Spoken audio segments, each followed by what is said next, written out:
Hoy vamos a ver el ejercicio 2 y el 3. Vamos a arrancar con el 3 porque me interesa entrar en detalle en el algoritmo de la FFT. Y prefiero cubrir bien este tema. Puede quedar algo del ejercicio 2, que es más operativo. Pero, bueno, el 3 va a uno de los algoritmos centrales del procesamiento digital de señales, que es la transformada rápida de Fourier. La transformada rápida de Fourier no es más que la implementación eficiente de la DFT, que es la transformada discreta de Fourier, donde transformamos una secuencia de muestras en el tiempo a una secuencia de muestras complejas que representan amplitudes y fases de un conjunto de exponenciales complejas. La idea es que podemos representar cualquier secuencia digital como la sumatoria de un conjunto de exponenciales complejas. Ahora, la DFT, como la conocemos tradicionalmente, es una operación que requiere n al cuadrado de operaciones. Porque si tengo una secuencia y sin copiar.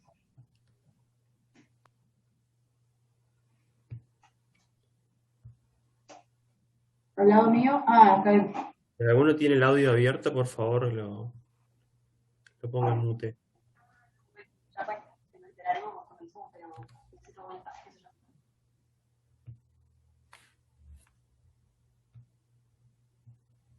Está. Bueno, decíamos, teníamos una secuencia de n muestras. Yo, para obtener las n magnitudes y fases de las exponenciales con las que los puedo representar, necesito hacer n correlaciones. Y para correlacionar tengo que alinear la secuencia con la exponencial compleja, multiplico todas las muestras y sumo todo, ¿sí? Entonces, esa operación de correlacionar una exponencial compleja requiere de n pasos, ¿sí? N muestras que se multiplican y se suman. Y lo tengo que hacer para las n exponenciales complejas. De ahí es que viene el n al cuadrado de la operatoria. La transformada rápida de Fourier viene a reemplazar esto, dándonos una ganancia que en principio parecería no significativa, pero vamos a ver qué lo es, que es transformar el n cuadrado por n por logaritmo en base 2 de n, ¿sí? Y eso podemos ver rápidamente. Si, por ejemplo, tengo en FFT chicas, quizás no vea la diferencia, pero si n vale 32, n al cuadrado es 1024, ¿sí? 1024 operaciones para hacer una DFT de 32 puntos. Pero n por log 2 de n me da 160, ¿sí? Ya en 32 muestras nomás hay una relación significativa entre la cantidad de operaciones que tengo que hacer de un modo y las que puedo hacer con la FFT, ¿sí? 6.4 veces. Si aumento n, por ejemplo, me voy a una FFT grande, 8192, esa relación mejora a 630 veces, ¿sí? Entonces, mientras más grande la FFT, mayor es la ganancia. Y esto tiene un montón de aplicaciones. De hecho, podemos ver métodos para, por ejemplo, hacer filtros FIR de muchos tabs de una manera eficiente usando la transformada de Fourier. Por si no quedó claro, la idea acá es que si yo quisiera hacer una DFT tradicionalmente de 8192 puntos, tendría que hacer 630 veces más operaciones que en una FFT. lo cual es significativo, ¿sí? Entonces vamos a ver cómo es que trabaja la DFT. Y lo vamos a ver de dos formas distintas. La primera forma lo vamos a ver intuitivamente y usando operaciones que tienen que ver con las propiedades de la transformada, las relaciones que hay entre el tiempo y frecuencia, cómo esas propiedades nos permiten transformar operaciones que se hacen en el dominio del tiempo a operaciones que se hacen en el dominio de la frecuencia, y aprovechando esas propiedades puedo mejorar la cantidad reducir la cantidad de operaciones que tengo que hacer. Van a ver ahí en la guía un link a esta presentación, que es la que vamos a ver ahora, ¿sí? La van a encontrar acá, y ahora lo vamos a ver en detalle.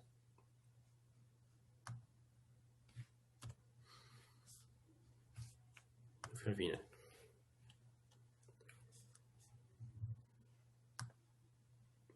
Bueno, como dijimos, empezamos por la DFT, que no es más que la correlación de mi secuencia, que está en el dominio de n.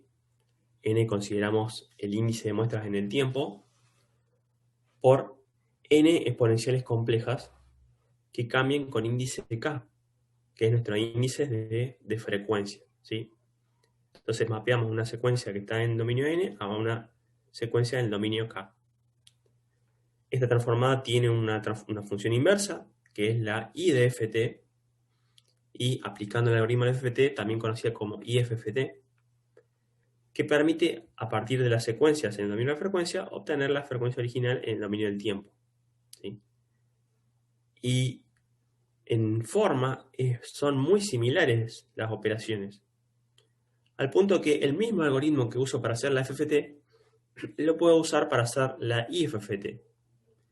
Lo único que me va a cambiar es el signo de las constantes y un factor de escala. Tiene infinidad de aplicaciones la FFT, por ejemplo, el análisis espectral, compresión de datos, para filtrar, para hacer correlación.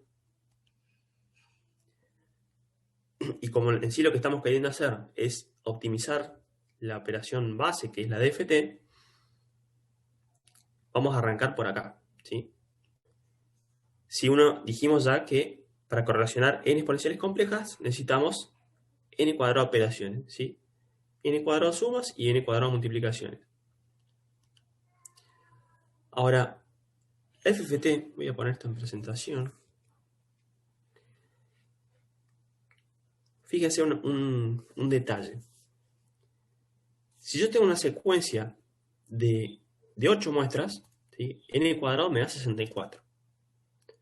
Ahora, si tengo dos secuencias que tienen n sobre 2 muestras, es decir, dos secuencias de 4, el total de operaciones me da 2 veces n sobre 2 al cuadrado, que esto es 32, ¿sí? Entonces me conviene tomar dos transformadas de una secuencia que tiene la mitad de puntos a una transformada de una secuencia que tiene la totalidad de los puntos, ¿sí? Y puedo seguir trabajando este proceso. Por ejemplo, si tengo 4 transformadas con una longitud n sobre 4, para este ejemplo donde n vale 8, la cantidad de operaciones va a ser 16. Y si llego al extremo de tener 8 transformadas de una sola muestra, la cantidad de operaciones es 8, ¿sí? Y voy un pasito más allá. En realidad, cuando uno tiene 8 transformadas de una muestra, no hay que hacer ninguna operación, porque la transformada de una muestra es la misma muestra. Es decir, la transformada, la muestra en el dominio de n y su transformada en el dominio de k, si la secuencia tiene una muestra, es la misma muestra. No hay que hacer ninguna operación. Entonces, tener 8, en este caso 8 secuencias de una muestra, sale gratis. El problema es que a mí no me sirven 8 transformadas independientes. yo de algún modo tengo que combinar estas operaciones para obtener la transformada original, que es de la secuencia completa, ¿sí? Y eso es el núcleo de la FFT. ¿Cuáles son esas operaciones para tomar estas 8 transformadas de una muestra o generalizando n transformadas de una muestra y generar una transformada de n muestras? ¿Cuál es el truco?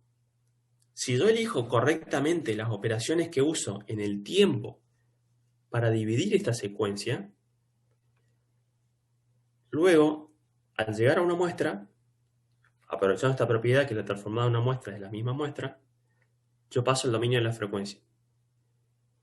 Y las operaciones inversas que reconstruyen la secuencia, las voy a hacer en el dominio de la frecuencia, usando las propiedades que relacionan operaciones en el tiempo con operaciones en frecuencia.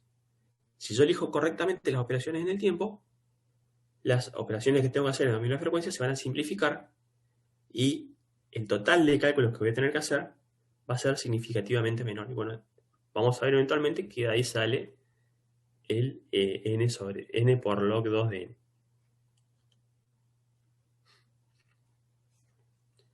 ¿Sí?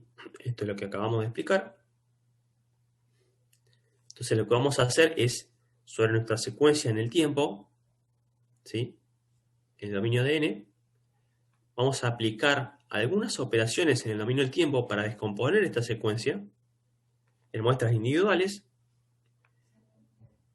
Luego vamos a asumir esas frecuencias ya en el dominio de k y vamos a aplicar las operaciones inversas pero en el dominio de la frecuencia. Con eso vamos a llegar a nuestro espectro. Estoy grabando, ¿no? Sí. Acá entra una operación que, bueno, la habrán conocido, quizás la han escuchado, es el bit reverse ordering, ¿sí?, que es una operación central en este algoritmo. Consiste en separar de manera sucesiva muestras en pares e impares. Entonces, mi secuencia, que va de 0 a 7, por un lado voy a poner las muestras pares, en este caso las 0, 2, 4 y 6, y por otro lado las impares, ¿sí?, 1, 3, 5 y 7. Y eso lo voy a hacer sucesivamente hasta quedarme con una muestra. Entonces, esta que es 0, 2, 4, aquí las pares van a ser la 0 y la 4, las impares la 2 y la 6. Entonces las separo por un lado y lo mismo con las otras dos. Y por último, ya cuando tengo dos muestras, la separación es trivial, ¿sí? La primera es la par, la segunda el impar. Y tengo mi secuencia separada con este método de bit reverse ordering, que fíjense cómo quedan los índices. Tengo primero la 0, luego la 4, luego la 2, luego la 6, luego la 1, la 5, la 3 y la 7. ¿Sí? Esta operación tiene una propiedad, y es que si yo represento los índices de mis muestras en binario, el ordenamiento con el que me quedan al final es igual al que obtengo reflejando los bits de esta representación en binario de la posición, ¿sí? Entonces, fíjense que en nuestra secuencia tenemos de salida 0, 4, 2, 6, 1, 5, 3, 7. La muestra 1, al espejarla, su representación en binario pasa a ser 1, 0, 0, que tiene el valor de 4, ¿sí? La muestra 2 no cambia, se mantiene en el mismo lugar. La muestra 3, al espejarlo, pasa a ser la 6, ¿sí? Y de este modo obtengo fácilmente cuáles son los índices de las muestras en el dominio del tiempo que tengo que tomar para hacer este ordenamiento, ¿sí? De hecho, esta operación es tan común que muchos procesadores, muchos chips de DSP, ya la tienen como una instrucción, ¿sí? Es decir, hay hardware dedicado que permite partir o darme el valor reflejado de un valor, ¿sí? Entonces, ¿cómo hago yo en el tiempo para reconstruir, ¿sí? Acá hemos desarmado nuestra señal. Ahora yo quiero ver en el tiempo con qué operaciones tomo estas dos muestras y ensamblo esta secuencia de dos muestras, ¿sí? Tomo estas dos secuencias de una muestra y ensamblo esta de dos muestras. Esto en el dominio del tiempo. ¿Cómo lo hago? Bueno, primero tengo que agregarle ceros porque cada una de estas muestras individuales, para poder combinarla, tengo que transformarla en una secuencia con dos muestras. Eso lo hago con la operación de upsampling, que vimos en la clase pasada, que consiste en intercalar ceros. En este caso, como es una sola muestra, vamos a tener solo el agregado de un cero, por lo que la muestra 0 va a tener un 0 a la derecha, la muestra 4 un 0 a la derecha. La siguiente operación es la rotación, es decir, esta secuencia la tengo que rotar, tengo que desplazarla una posición, ¿sí? Y es una rotación porque, bueno, el 0 al rotarlo va a entrar por aquí. Y con ese modo me quedan alineados para combinarlos con la última operación, que es la suma. Entonces, luego de hacer upsampling y rotarlo, yo sumo estas dos secuencias de dos muestras y obtengo la secuencia anterior, ¿sí? Es decir, he hecho este camino inverso, pero en el dominio del tiempo. Entonces, esto de por sí no me da nada. Y acá es donde entra lo central, que yo lo que quiero ver es, bueno, ¿cuál es la operación equivalente, pero en el dominio de la frecuencia? Y para eso vamos a usar propiedades. El upsampling tiene una propiedad que la vimos en la clase pasada, que es que el espectro se duplica, ¿sí? Si tengo un upsampling por 2, voy a tener un espectro duplicado. Si tengo un upsampling por 4, voy a tener un espectro replicado 4 veces, ¿sí? En este caso, como nos vamos moviendo de a 2, va a haber una duplicación del espectro. Entonces, si tengo una secuencia en el dominio n con su espectro en el dominio k, al hacer upsampling, voy a observar que este espectro en el dominio k aparece dos veces, ¿sí? Repetido.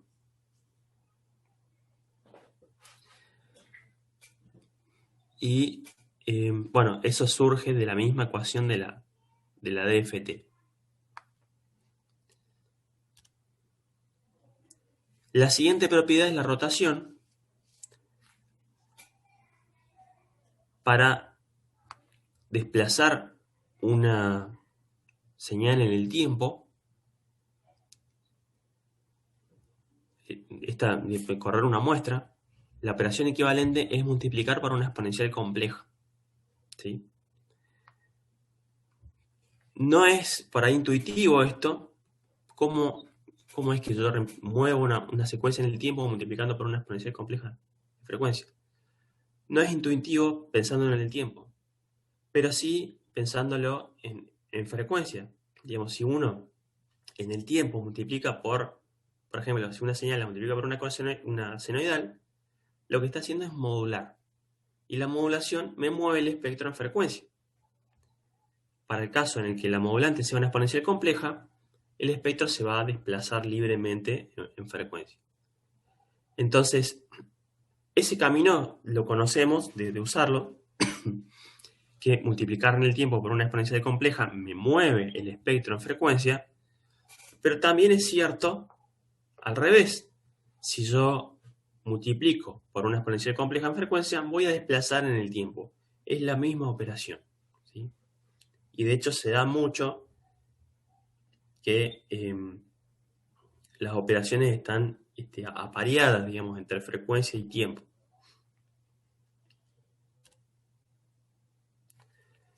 Entonces, en el tiempo teníamos el upsampling, la rotación y la suma. Esto traducido a frecuencia implica que el espectro, esto pensado como muestras en dominio K, este espectro va a estar duplicado, se va a duplicar. La rotación implica multiplicar por una exponencial compleja, que son estas dos constantes que tengo acá, son dos valores complejos, y la suma es la misma operación en ambos dominios, ¿sí? Entonces, mientras de este lado recuperé la secuencia de dos muestras 0 y 4, acá tengo la secuencia 0', 4', que está en el dominio de la frecuencia. Es decir, este es un espectro de dos muestras. Y esta operación, esta operatoria que yo tengo acá, duplicar, multiplicar por una exponencial compleja y sumar, me lleva a la operación base de la transformada rápida de Fourier, que es la butterfly, ¿sí? O mariposa. Y se llama mariposa por esta estructura que tiene, donde los argumentos se cruzan, ¿sí? Fíjese, tengo una entrada I1, una entrada I2, tengo mis dos factores de giro, que son los valores de la exponencial compleja que uso para rotar, ¿sí? Y los puntos de unión de flechas se consideran sumas. Esto lo van a ver mucho en diagramas de transformadas, que no se muestra la suma explícitamente, sino simplemente se muestran cómo se unen dos flechas. Entonces, un punto de unión de flechas es una suma, ¿sí?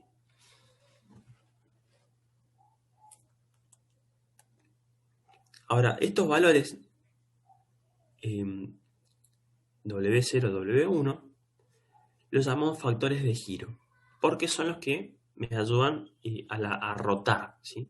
Son los que me hacen rotar. Esos factores de giro no son más que valores complejos que salen de evaluar el círculo unitario, ¿sí? En un conjunto de ángulos que está determinado por el tamaño de la transformada que estoy haciendo. Para el caso que tenga una transformada de dos muestras, n vale 2, entonces solamente tendría dos ángulos, el ángulo 0 y el ángulo pi, ¿sí? Porque esta ecuación n valdría 2 y k solo podría tener como valores 0 y 1. A medida que n va creciendo, voy dividiendo mi círculo unitario en más ángulos y aparecen distintos valores, ¿sí? Y tiene una propiedad de estos factores, y es que si uno empieza a ver en parte real, en parte real y en parte imaginaria, cuánto vale cada uno de estos valores, ¿sí? Se ve que la mitad superior es igual a la mitad inferior, pero negada, ¿sí? Es decir, este punto que está acá es igual a este, pero multiplicado por -1. Entonces, no necesito tener todos los factores de giro. Me alcanza con tener la mitad y asumir la otra mitad como con el signo negado, ¿sí? Normalmente en una implementación esos factores de giro se calculan antes de hacer la operación y se almacenan en una ROM. Y luego se van leyendo, ¿sí? Y esto lo vamos a ver cuando hagamos la FFT en el DSPIC, por ejemplo. Uno llama una función para el tamaño FFT que quiere calcular y precalcula los factores de giro y los deja almacenados en memoria. De manera que no hay que calcular, digamos, de hecho, uno no se pone a hacer este cálculo cada vez que va a operar, sino que ya tiene esos valores almacenados en memoria, ¿sí? Y esa es una parte importante de hacer la operación de manera eficiente. Con esta optimización, donde la mitad inferior es igual a la superior con el signo cambiado, vemos que podemos simplificar la butterfly agregando un signo menos, ¿sí? Acá W1, en vez de poner W1, multiplico aquí arriba y aplico un signo menos. En realidad con W0 acá. Me parece que está mal, es con W0. Entonces, en el caso de n, que es el caso de esa butterfly ahí, n valor igual a 2, tengo el ángulo 0, el ángulo pi, el ángulo pi es igual al ángulo 0 multiplicado por menos 1, ¿sí? El valor que, de hecho, evaluada la exponencial compleja, aquí vale 1 y aquí vale menos 1. Y eso lo obtengo multiplicando los dos lados por 1 y a uno de los dos cambiando el signo, ¿sí? De hecho, con eso me ahorro una multiplicación. Y esta es la butterfly que voy a terminar usando. Si uno va dentro de este multiplicador, hay que recordar que estamos lidiando con números complejos. Entonces,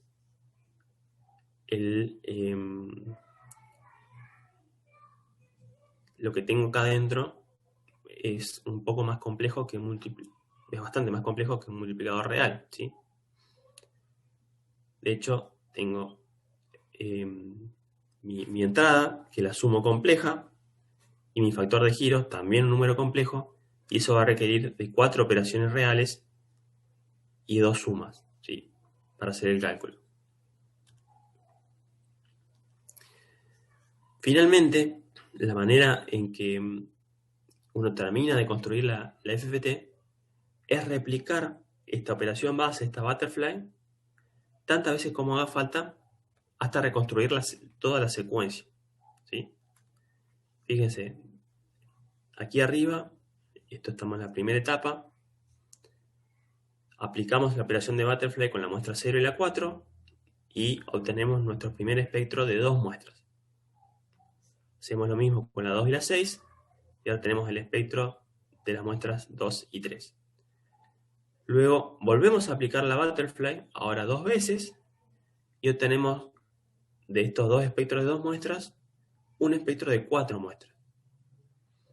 Hacemos lo mismo por el otro lado y finalmente aplicamos 4 veces la butterfly y combinamos 2 espectros de 4 muestras para transformarlo en uno de 8. ¿Sí? Entonces, en definitiva, lo que hicimos fue transformar estas operaciones en el dominio del tiempo necesarias para reconstruir la secuencia que habíamos desarmado usando el bit reverse ordering, pero con operaciones en el dominio de la frecuencia. Por lo que al reconstruir todo, lo que obtenemos es el espectro ya transformado. Es decir, estamos en el dominio K y cuando uno se pone a ver la cantidad de operaciones que tiene, yo tengo para el ensamble, como siempre voy ensamblando de a 2, tengo log 2 de n etapas, ¿sí? Y en cada etapa voy a tener, en rigor de verdad, n sobre 2 operaciones. De ahí podemos discutir, bueno, que dentro de cada butterfly hay 2 sumas, un multiplicador complejo, pero medido en butterflies, la cantidad de butterflies que tengo que hacer es log 2 de n por n sobre 2. ¿Sí? Esa es la cantidad de operaciones medidas en butterfly que tengo que hacer para calcular una DFT. Entonces, el truco, digamos, del algoritmo no es más que ir determinando. Bueno, lo primero es esto, ¿no?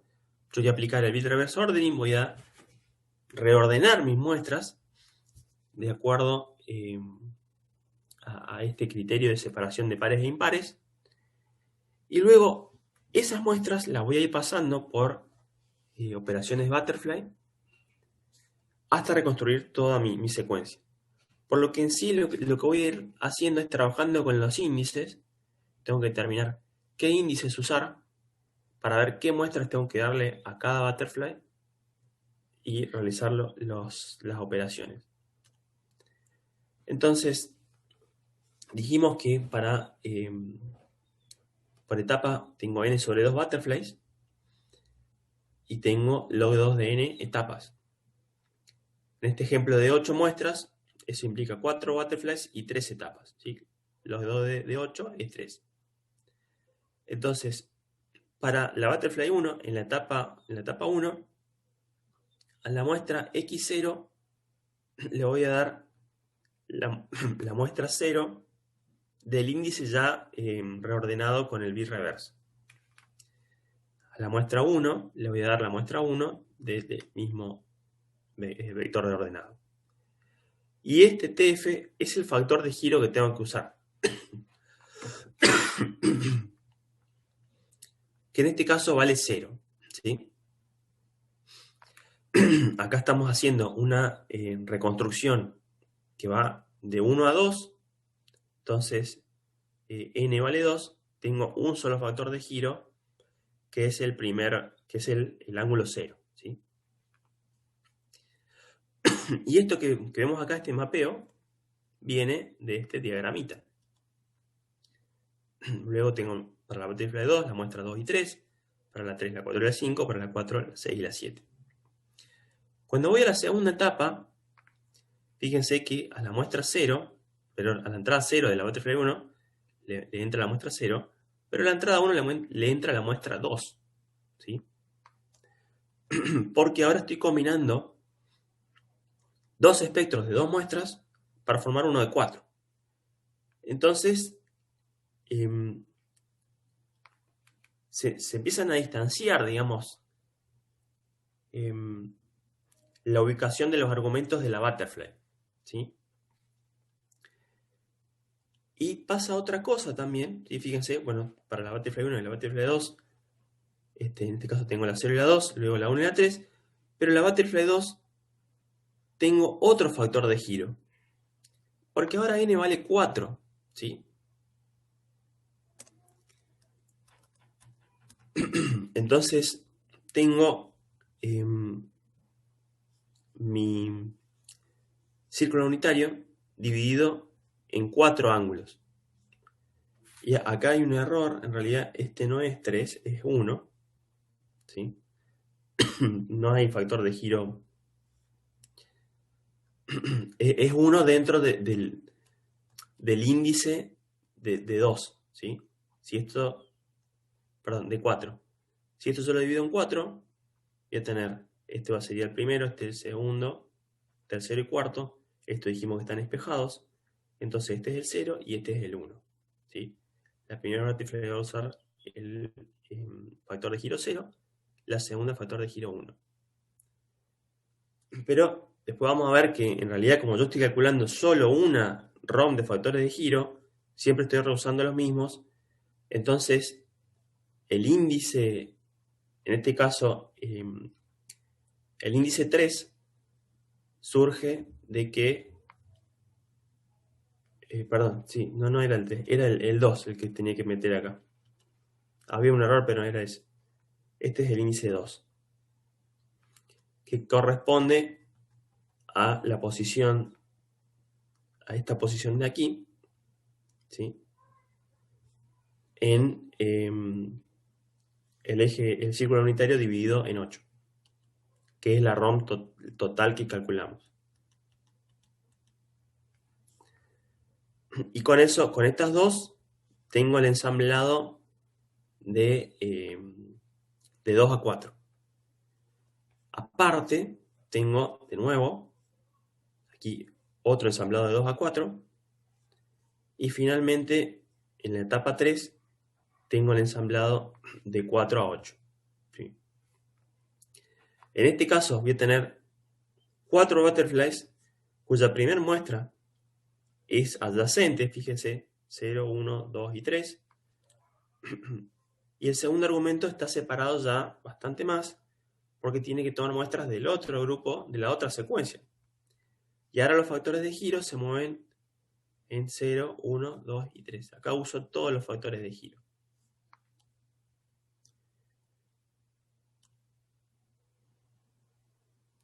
Que bueno, eso sale de aquí. Entonces, resumiendo un poco el problema, la operación base es la butterfly. El núcleo de la dificultad del algoritmo de la FFT está en encontrar qué muestras le tengo que dar a la butterfly en cada etapa y qué factor de giro, ¿sí? Yo tengo una función que es la butterfly, que tiene una entrada x0, una entrada x1, una salida y0, una salida y1. Y una entrada de factor de giro. Tengo que darle las muestras correctas y tomar las muestras correctas de salida, ¿sí? Ubicarlas correctamente. Que es la gestión de índices que estamos haciendo acá. Entonces, para hacerlo esto con lazos, hay varias maneras. La manera, hay una manera mínima, digamos, con mínima cantidad de lazos, se requieren dos lazos, ¿sí? Uno por butterfly y otro por etapas, ¿sí? Pero hay otra manera que usa tres lazos anidados que simplifica un poco calcular qué índice de muestra tengo que darle a cada butterfly. Que introduce el concepto de grupos, ¿sí? Entonces, si se fijan, en la primera etapa tengo 4 grupos de una butterfly. En la segunda tengo 2 grupos de 2 butterflies. Y en la tercera, un solo grupo de 4 butterflies. Entonces, voy a tener un bucle for que va a ir por etapas, pero luego tengo los otros dos bucles for, uno que recorre la cantidad de grupos y otro interno que recorre las butterflies por grupo, ¿sí? Y jugando con esos índices es que yo obtengo qué tengo que darle a cada operación de butterfly, ¿sí? Y acá hay un ejemplo con 3 bucles for, donde, bueno, tenemos las etapas,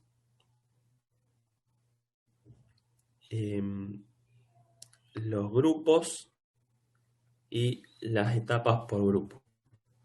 Las butterflies por grupo, perdón. Y con alguna aritmética que se ve acá, se obtiene cuál es el índice de la secuencia que tengo que darle a cada butterfly. Y fíjense que acá tanto la salida como la entrada usan la misma variable. Y esto se puede hacer porque nunca se cruzan los datos de una etapa a la otra, ¿sí? Lo que entra en la posición 0 sale en la posición 0. Porque así está construida la butterfly. Eso permite que yo trabaje de una manera que se llama in place, ¿sí? En el mismo lugar. Es decir, yo puedo entrar con un vector de muestras en memoria y en ese mismo vector puedo ir operando sucesivamente hasta obtener mi espectro, ¿sí? Cuando termino el espectro, por supuesto, la secuencia del tiempo ya queda pisada, pero no necesito de memoria adicional, ¿sí? Eso es lo que se llama operación in place, es decir, en el mismo lugar. Y bueno, esta es una manera de mostrar el algoritmo del FFT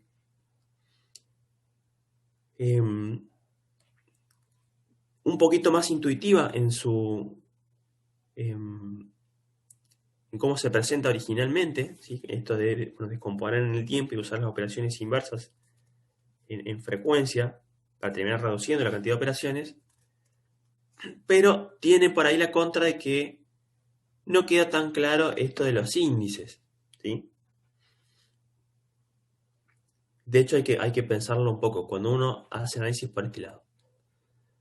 Pero hay otra manera de ver el mismo algoritmo, que es usando la ecuación de la DFT y operando con ella.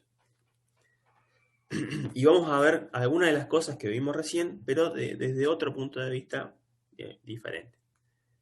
Entonces, arrancamos con la ecuación de la DFT. Si x de k va a ser igual a la sumatoria para n que va de 0 a n menos 1, de x de n, e a la menos j, 2pi, nk sobre n mayúscula. Bien. El comienzo de esto sigue la misma idea de dividir para perdón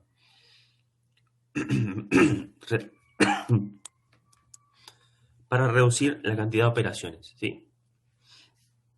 Entonces lo que vamos a hacer es a x de n dividirlo en dos secuencias, las pares y las impares.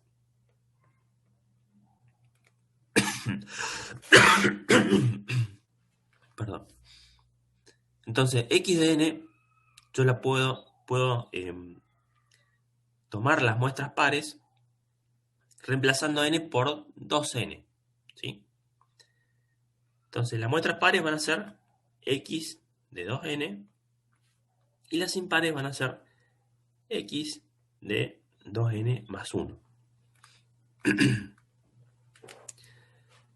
Si yo hago esto, puedo descomponer esta suma en dos sumas, una para las muestras pares, otra para las muestras impares. Por supuesto, como estoy dividiendo a la mitad, ya no voy a ir hasta n menos 1, sino voy a ir a n sobre 2 menos 1. Entonces, acá voy a tener x de k igual a la sumatoria de n igual a 0 a n sobre 2 menos 1 de las pares que van a ser x de 2n por e a la menos j 2pi de 2n k sobre n más la sumatoria también de n igual a 0 a n sobre 2 menos 1 de x de 2n más 1 por e a la menos j 2pi 2n más 1 por k sobre n. Y podemos hacer algunas operaciones para simplificar. Por ejemplo, de este lado, este 2 que tengo acá, lo puedo llevar acá abajo, ¿sí? Que me quede dividido, n dividido 2, ¿sí? Es lo mismo, digamos. Entonces voy a tener, de nuevo, n sobre 2 menos 1, n igual a 0, x de 2n, e a la menos j 2pi nk sobre n sobre 2. De este lado, primero vamos a distribuir, ¿sí? Los argumentos, esta suma, vamos a distribuirle las constantes que están afuera y vamos a abrir la exponencial. Es decir, si yo tengo e a la a más b, es lo mismo, ¿sí? De hecho lo vamos a poner acá, e a la a más b, esto es igual a e a la a por e a la b, ¿sí? Vamos a usar esa propiedad. Entonces, acá, de hecho, lo que estamos viendo es esto. Yo tengo un conjunto de constantes es todo lo que está afuera, que le voy a llamar C. Lo voy a distribuir y me va a quedar CA y CB, ¿sí? Entonces voy a tener de nuevo la sumatoria de n igual a 0 a n sobre 2 menos 1 de x de 2n más 1. Recuerden que en esta parte, este 2n más 1 solo implica que estas son las muestras impares, ¿sí? Y acá voy a tener e a la menos j 2pi de 2nk sobre n, donde vamos a aplicar lo mismo que aplicamos de este lado, y lo voy a poner como nk sobre n sobre 2. Y esto multiplicado por e a la menos j 2pi k sobre n. ¿Sí? Lo interesante de esto es que este producto no depende de n. Entonces lo puedo sacar de la sumatoria. Me va a quedar como e a la menos 2pi k sobre n. Y de este lado tengo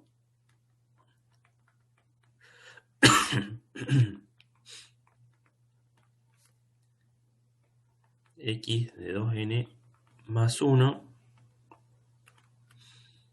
e a la menos j 2pi nk sobre n sobre 2. ¿Sí? Y bueno, esto se mantiene igual. Ahora, si uno analiza la forma de tanto esta expresión que tengo acá, y esta expresión que tengo acá,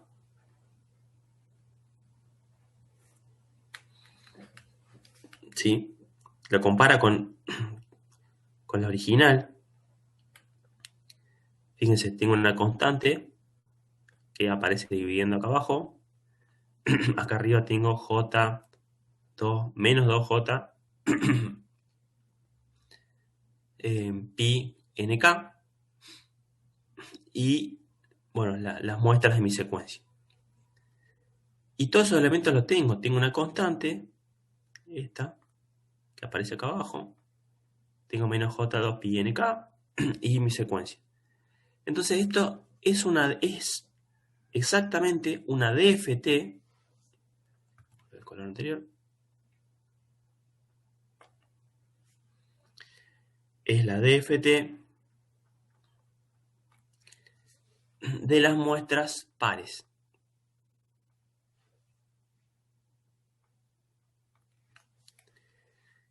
Y acá abajo tengo una constante compleja, que es e a la menos 2 pi k sobre n, por la DFT de las impares.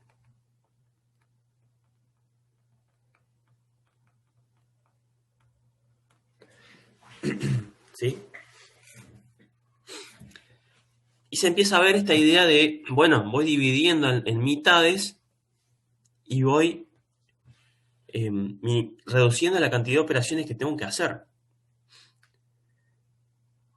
Pero acá todavía no se ve esta construcción de la butterfly. Nos falta un detallito para llegar ahí. De hecho,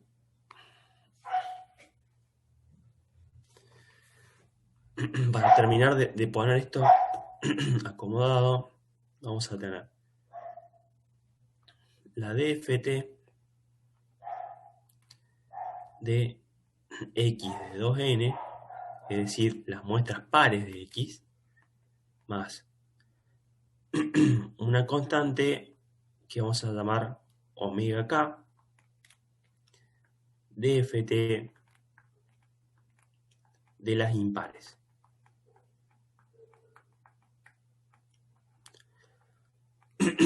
Y acá vamos a usar esto mismo que decíamos de que las constantes estas se obtienen de evaluar el círculo unitario. dividido en n ángulos. ¿Sí? Hay n ángulos que dividen el círculo unitario y cada uno de esas divisiones me da un valor de constante. En estos ángulos, los ángulos de arriba son iguales a los de abajo. Esto es igual a menos 1 por los ángulos de la parte verde, digamos. ¿Qué quiero decir con esto? Que si yo evalúo x de k, fíjense, bueno, por un lado, esta dft también tiene que ser evaluada en k, porque k es un argumento de la dft, ¿sí? ¿Para qué índice estoy calculando la transformada? Pero, siendo una dft que tiene un tamaño n sobre 2, cualquier índice mayor a n sobre 2 vuelve a repetirse, ¿sí? Por esto que sabemos de que la dft es periódica. Entonces, si excedo el índice, vuelvo a repetir. Obteniendo x de k, puedo obtener también el x de k más n sobre 2, ¿sí? Simplemente invirtiendo el ángulo del omega k. Entonces, yo puedo decir que esto va a ser x de k para k que va de 0 a n sobre 2 menos 1. Y luego tengo x de k más n sobre 2, que va a ser igual a la misma dft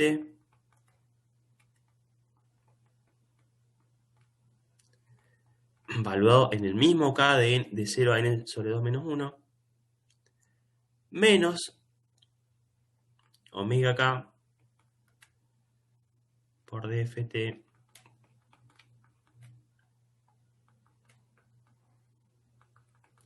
de las impares, también valuado en k. Y ahora tengo, el resultado de esta operación es un número, ¿sí? Acá sale un solo número. Acá sale otro solo número, se multiplica por una constante y se suma, me da una salida. Lo mismo, restado, me da otra salida. Y acá tengo la butterfly.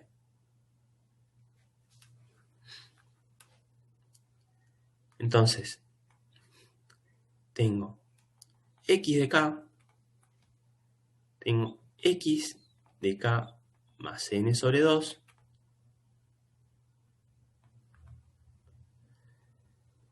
esto es la suma de la dft de las pares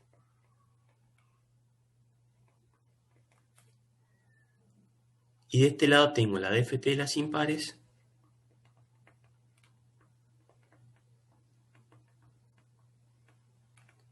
multiplicado por WK, ¿sí? De este lado se resta, de este lado se suma. Y esta es mi butterfly. De hecho, vamos a acomodar un poquito mejor. No. Está bien.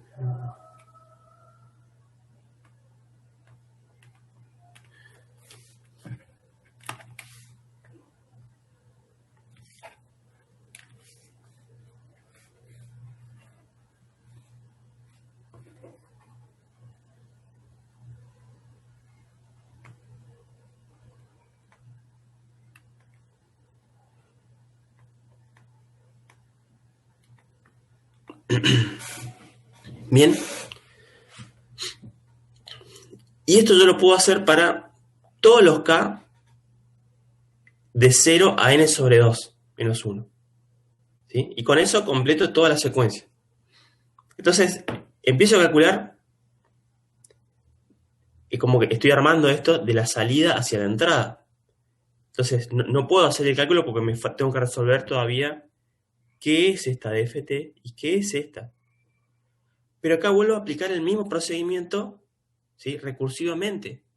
O sea, tengo una secuencia que son las pares, que la vuelvo a dividir en par impar, aplico lo mismo y voy trabajando hacia arriba, hasta armar toda la estructura.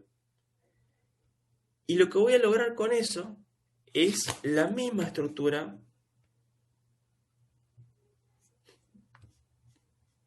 que se ve acá, ¿sí?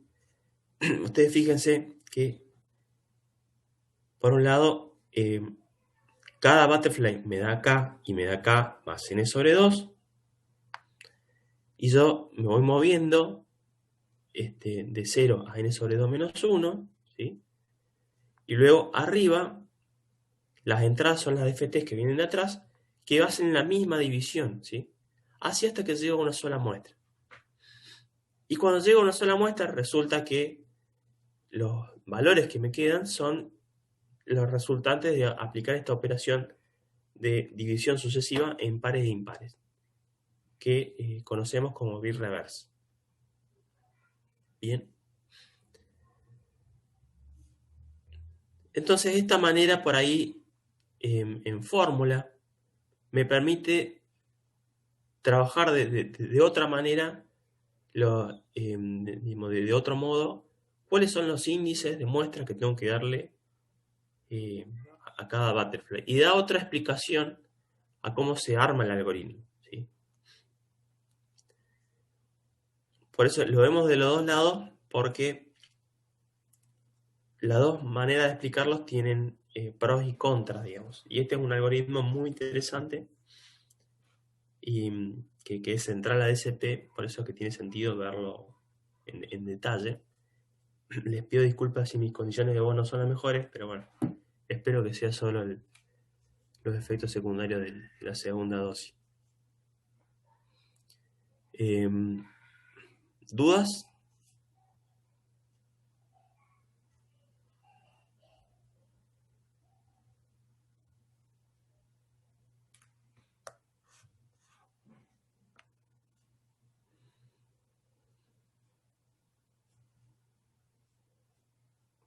Por ahora ninguna, profe. Bueno, entonces vamos al ejercicio 2. Este es un ejercicio en el que vamos a hacer modulación, ¿sí? De hecho, lo usamos como ejemplo en la explicación de la FFT, que si uno quiere rotar en frecuencia, lo que hace es multiplicar por una exponencial compleja, ¿sí? De hecho, si yo tengo un espectro y lo multiplico por una portadora compleja, lo que voy a ver es que ese espectro se desplaza a la ubicación de la portadora. Eso es, de esa manera es que hago esta rotación, ¿sí? De hecho, si empiezo a mover esto hacia la derecha, como el espectro es acotado, voy a ver que parte de las componentes de mi espectro van a empezar a aparecer de este lado, digamos. Por eso es que esto es una rotación, ¿sí? Porque nuestro espectro es finito. Como estamos trabajando con señales reales, lo que sucede con las señales reales es que el espectro tiene simetría hermitiana, es decir, las frecuencias positivas son iguales al conjugado de las negativas. Entonces, esta operación, así como la tengo expresada, no me sirve porque me está transformando una señal real en una señal compleja, ¿sí? Pero esa señal compleja yo la puedo expresar como la suma de una señal real es una imaginaria, ¿sí? Si yo me quedo con la parte real de esta señal, tengo esto, que vendría a ser el resultado de modular la señal original con, con una portadora real, ¿sí? El espectro se mueve tanto en frecuencias positivas como en frecuencias negativas. Y estas relaciones entre exponenciales complejas y senoidales reales son muy, muy útiles. Entonces simplemente acá comentamos esto, cómo funciona. Como dijimos recién, lo opuesto también es real. Si yo quiero desplazar en el tiempo, lo que hago es multiplicar en frecuencia por una exponencial compleja. Si una exponencial compleja en frecuencia me va a rotar en el tiempo.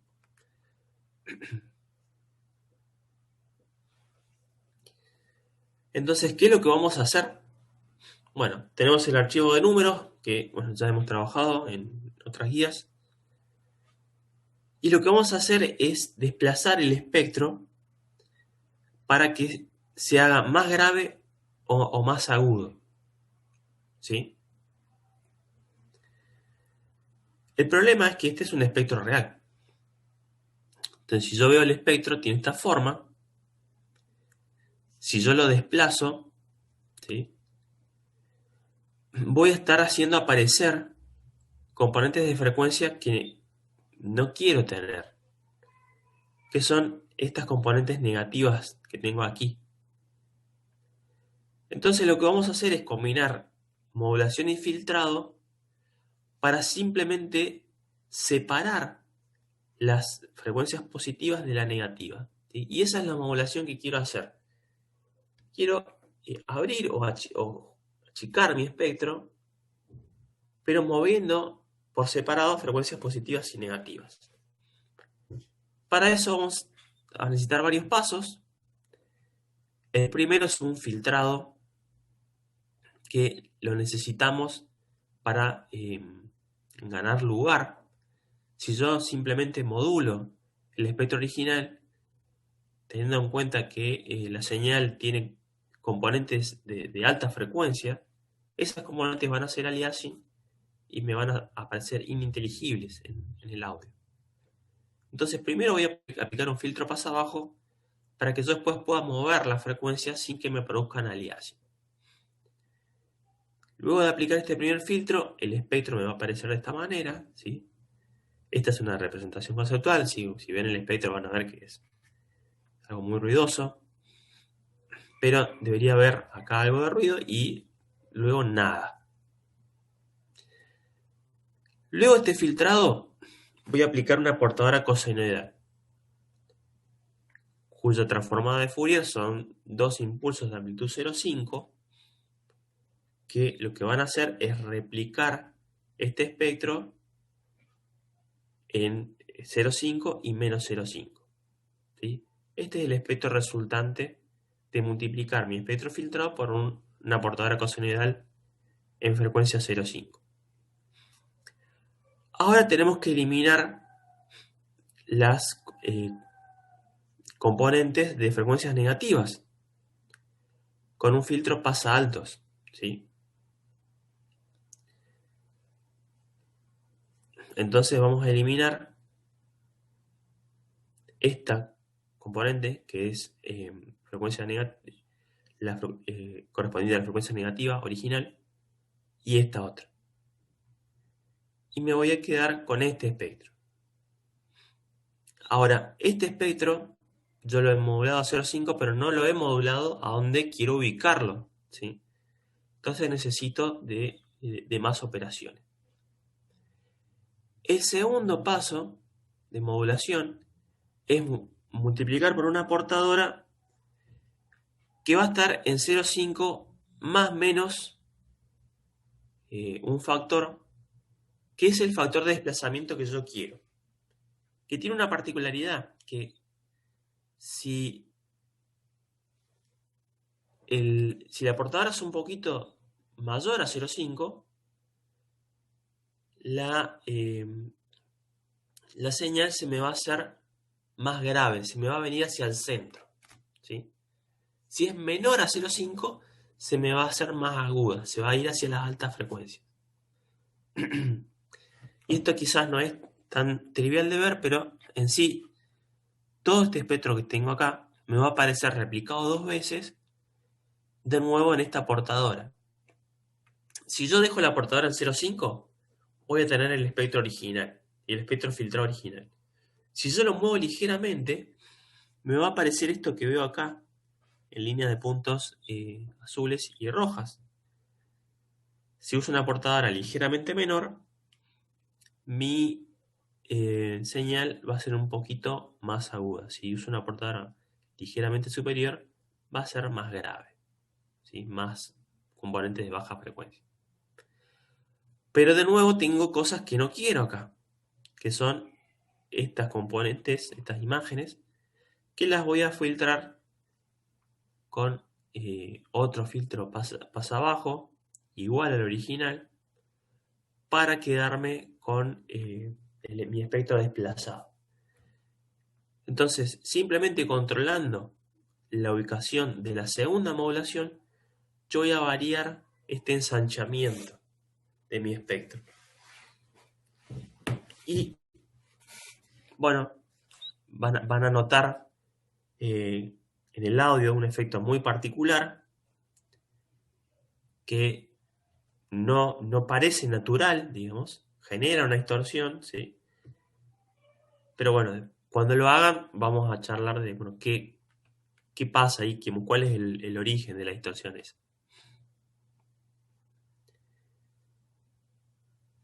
No sé si los pasos han quedado claros.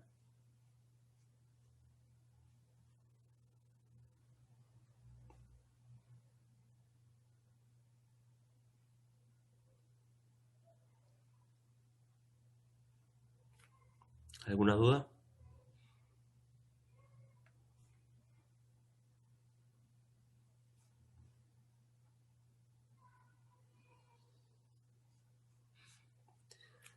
Bueno, y eso completa el ejercicio 2. Ya la clase que viene vemos el 4 y el 5 y terminamos con la guía 7. Ya tengo casi todas las placas de ese PIC para entregar, así que vamos a coordinar una fecha para que las empiecen a buscar. Y mandamos a pedir componentes para otra tanda de placas. Vamos a hacer 50 placas de nuevo. Pero bueno, van a tardar algunas semanas, ¿sí? En llegar las placas y los componentes. Bueno, eso sería todo por hoy. Profe, ¿cuántas guías son antes del próximo parcial? 2 más. Tenemos la 5, que ya la compartimos, y la 6, que es también de DSPIC, y eso es todo. Perfecto. Y no me acuerdo si había fechas ya para ese parcial o todavía no. No, eso lo vamos a ver más sobre el final de las clases, en función de cómo vengan con el resto de las materias. El año pasado lo hicimos, por ejemplo, fuera de época de cursado. Pero quizás hagamos lo mismo, no lo sé. Probablemente pongamos una encuesta y decidamos la mejor fecha. Perfecto.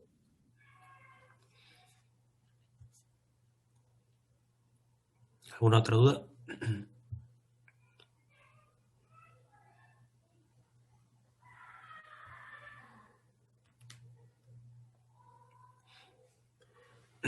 Bueno, buen fin de semana. Igual, profe.